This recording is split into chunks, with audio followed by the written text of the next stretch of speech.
Bismillahirrahmanirrahim. Assalamualaikum warahmatullahi wabarakatuh. Perkenalkan, kami dari kelompok KKL dari Pendidikan Teknik Informatika Universitas Muhammadiyah Surakarta. Di sini kami sedang melakukan kunjungan industri di salah satu perusahaan startup, yaitu di OORTH yang berada di Laweyan, Surakarta. Sebelumnya kami mungkin akan perkenalkan diri satu persatu. Mungkin dari saya, Ferdian Edi Saputro, NIM A7101701123. Perkenalkan, saya Muhammad Rizky Aminuddin dengan NIM A7101701112. Nama saya Febrianto Syawal Prayuda, NIM A70170113. Terima kasih. Terima kasih.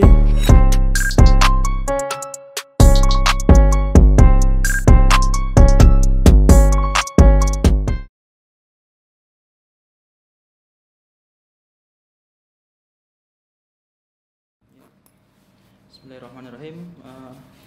Perkenalkan, kami dari tim PKL Pendidikan Teknik Informatika Universitas Muhammadiyah Surakarta, yang mana di Pendidikan Teknik Informatika sendiri ada program yang namanya program PKL, yang mana program PKL itu yaitu kunjungan ke perusahaan-perusahaan seperti contohnya di perusahaan Nord ini, yaitu perusahaan startup seperti itu.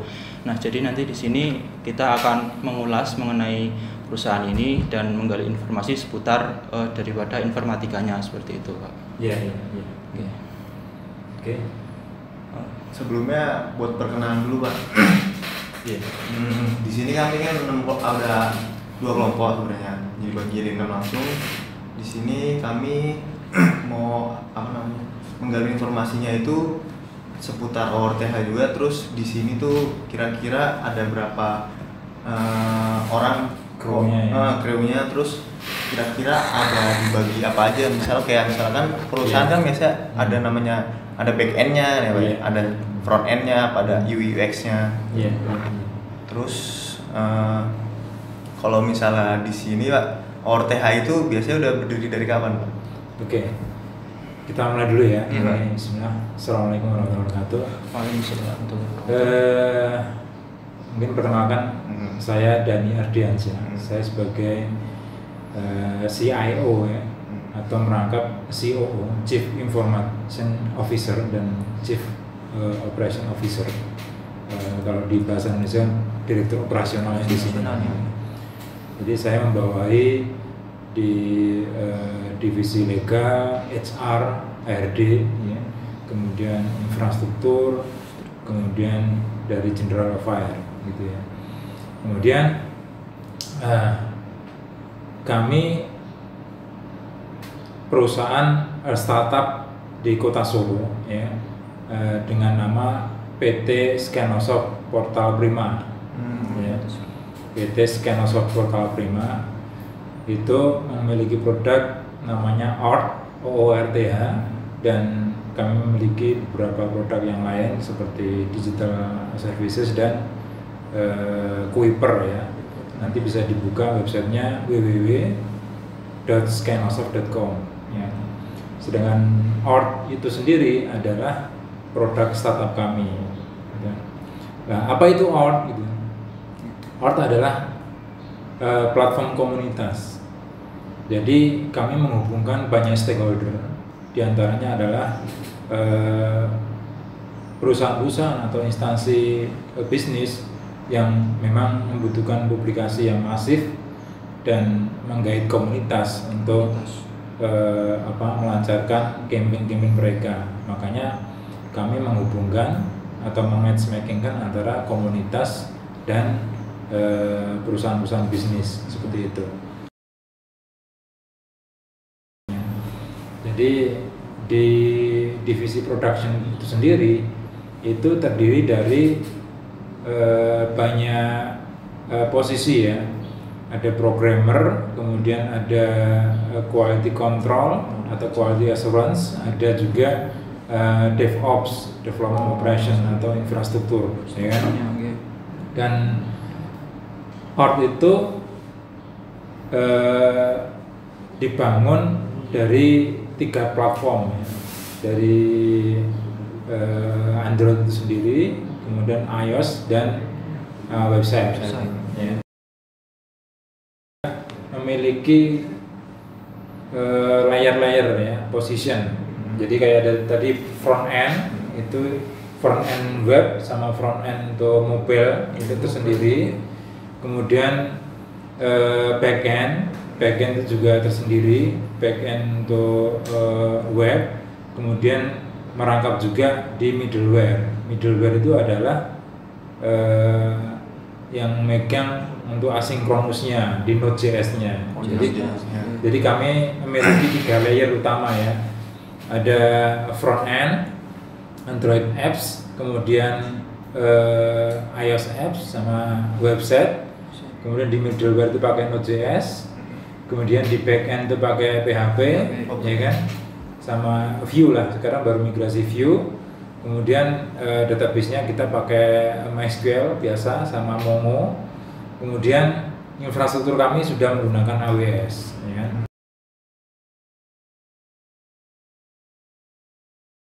Tentang pandemi ini ya, pandemi itu memang tantangannya besar sekali. Ya. Di sisi lain juga dari aspek eksternal, ya kan, tentang iklim investasi, ya, investasi di di luar negeri itu pasti ada batasan-batasannya karena kita tahu sendiri juga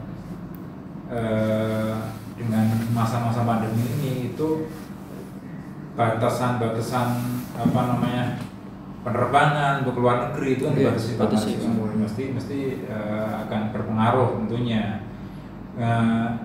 Akan tapi namanya kita startup tetap harus mengantisipasi itu semuanya kan, gitu kan. Dan kondisi internal pun juga kita sesuaikan.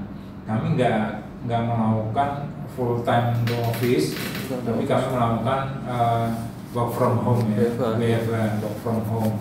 Dan notabene memang teman-teman di dunia IT ini dengan work from home sudah terbiasa sih ya.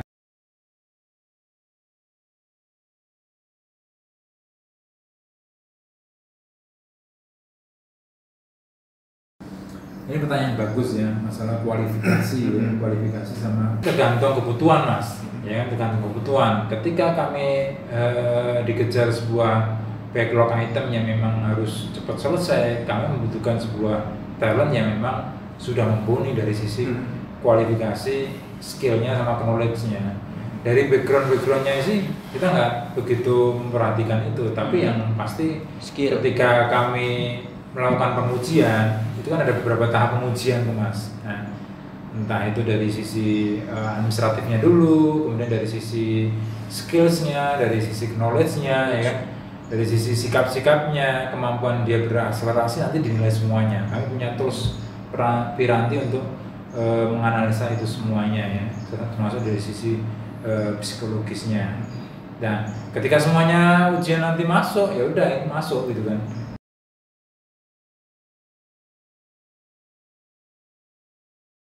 Kepuasan kita nih user. Nah, sedangkan user itu punya behavior sendiri, aku pengen ngono.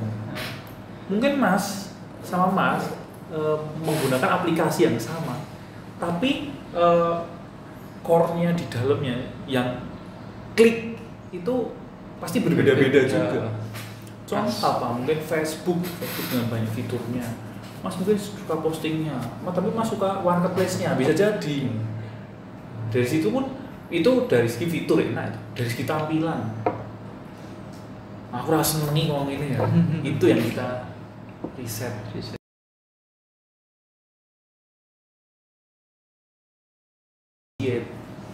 Contoh, saya pingin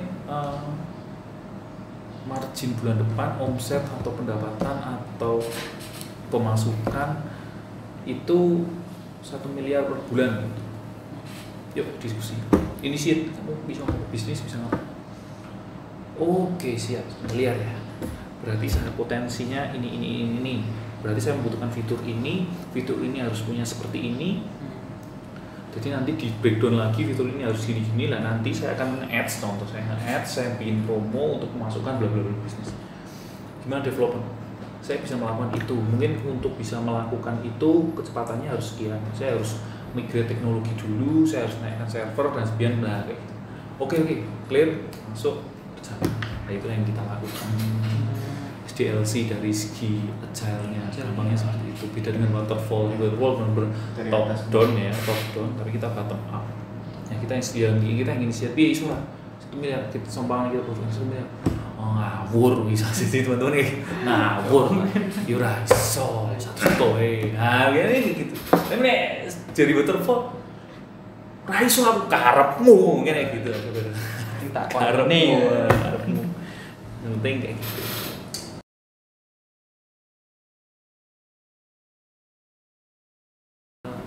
Menariknya ketika ngomong UI UX ini kadang-kadang teman-teman kampus terutama, kalau MS tidak tahu ya, mungkin sudah sedikit melek. Kadang-kadang di beberapa kampus swasta yang memang belum teredukasi secara maksimal bagaimana IT atau IT industri, teknologi industri ini naik dengan berbagai banyak bidang, itu kadang-kadang masih bingung. Sebenarnya nggak bingung ya mungkin, nggak tertarik, mungkin ngomong apa tuh gue dur kadang-kadang ngomong kui mungkin UI UX wah apa yo taunya apa ya desainer mas desainer nggak sih dengerin saya nah bosan saya ceritanya nggak apa-apa kuliah malah mas lama gak kayak gini lewat Zoom terus. Nah itu, saya kuliah makanya nggak pernah Zoom, saya malas. Apa kuliah? Kadang-kadang mahasiswa kalian kurang ajar. Pakai Zoom kalian matikan video, mana saya tahu, buka nggak gitu, buka malah. Suruh bukanya nggak mau, aduh kacau. Saya tinggal. Ya udah sampai sekarang saya close, besok tugas semua karepmu. Saya enak juga, setiap minggu tugas semua. Ya gitu mas, jadi saya kangen.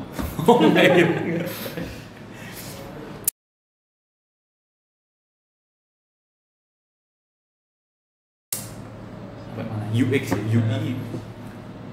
Ini sebenarnya 5 ini sama semuanya. Divisi kreatif semua.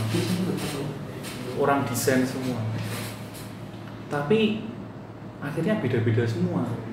Role-nya beda semua. Gak bisa saya campur adukkan. UX itu research. Terkait apa? Research terkait behavior. Yaitu yang saya omongkan tadi Facebook. Mungkin Mas seneng peletaan di filter bar di sana di kiri, tapi mas mungkin rasa kok ganti ngopo tadi nganyoke warnanya kok ganti ngopo sekarang itu kasih UX apa yang dia amati harusnya pelopor yang menjadi ya dia yang mencari penengah minimal selain penengah dia mencari mayoritas yang paling nyaman itu yang harus dianggap UX user experience. Nah, letak aja ada beda, ini yang bikin gak nyaman. Pertama itu, kedua dari letak pun saya bilang dari letak pun itu kita bisa naikkan profit. Nah, ada letak lucu juga. Ini ya ini ilmu-ilmunya mereka. Jadi dari UI UX sendiri ada sebenarnya kalau Mas tadi tanya ada UI UX itu berapa di sini ada 2 sebenarnya UX sendiri UI sendiri. Tapi kalau dari tim kreatif ada itu tadi, misalnya beda-beda role-nya. Dan itu ada yang masuk dari produk, ada yang masuk dari bisnis, di tim desain.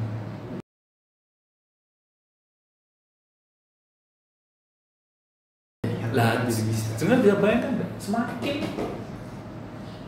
luar biasanya teknologi, semakin luar biasanya fitur atau keinginan manusia, tapi menggunakan code yang dulu. Kalian jangan bisa bayangkan code dulu, wah, gak mungkin dari kalkulator 1 juta baris nih. Coba ngomong nggak nganggo kuwi, dengan raturu setahun 2 tahun untuk ngerjakan, pusing kan? Itu makanya kenapa selalu teknologi semakin di upgrade terus karena itu Kotlin meringkas berarti.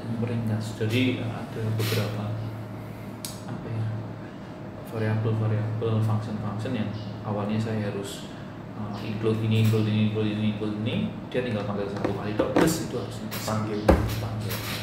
Nah, seperti itu ya. Kenapa butuh seperti itu? Karena kita semakin sini semakin kebutuhannya kompleks, pengen itu. Makanya kita harus dari segi software kita harus ke upgrade terus dari code-nya.